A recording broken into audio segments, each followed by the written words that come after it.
guys, welcome to Coders Arcade.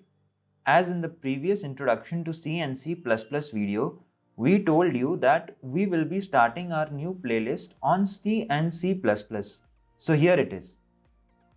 We will be starting with basic C programming and eventually we'll be moving on to the complex programs in C programming. So here is a brief history about C. C is a general purpose programming language. It has been closely associated with the Unix system where it was developed, since both the system and most of the programs that run on it are written in C. C is generally called a system programming language because it is useful for writing compilers and operating systems.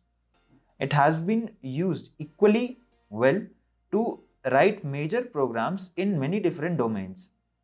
Many of the important ideas of C stem from the language BCPL, developed by Martin Richards. The influence of BCPL on the C proceeded indirectly through the language B, which was written by Ken Thompson in 1970 for the first Unix system on the DEC PDP-7. DEC PDP-7 was a mini computer produced by Digital Equipment Corporation as part of the PDP series introduced in 1964. BCPL and B are typeless language. By contrast, C provides a variety of data types. The fundamental data types are characters, integers, and floating point numbers of several sizes. In addition, there is a hierarchy of derived data types created with pointers, arrays, structures, and unions. C provides the fundamental control flow constructions required for well-structured programs, statement grouping, decision making such as if-else statements, selecting one of the set of possible cases which are the switch case statements, looping with the termination test at the top which are the while and the for loops, or at the bottom which are the do statements, and early loop exits like the break statements. Now let's move on to the advantages of C.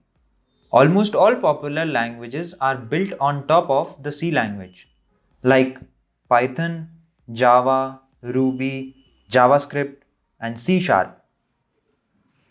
All these languages are C-level languages. It means their languages, their libraries are written in C code, which then translates to higher level language, which is then called JavaScript or Java. Secondly, it's the coding language of choice for kernel development. A kernel is the central part of an operating system. It manages the operations of the computer and the hardware, most notably memory and the CPU time. So if we need something that needs to be fast like operating system, or something that needs to have very close access to hardware on your machine, C is the first language that we choose for this purpose. Ultimately, C is used most often in kernel development. Third advantage is C has been around for almost 30 years. C is used in many embedded systems and many high-level languages. High-level languages are built on top of C, so there's always gonna be some knowledge of C that you are going to need as a programmer. Fourth point is, writing code in C tells you how a computer really works, so you will understand about memory management and allocation. Last but not the least, still there are high demands for jobs in C. C programming is portable. It's ideal for applications which requires high performance and low memory overhead because of its relatively small library. That's why there is a demand of jobs in C and it's going to exist in future. Now that you know about the history and how C works, let's move on to our main topics and know more about C programming in detail. So let's begin.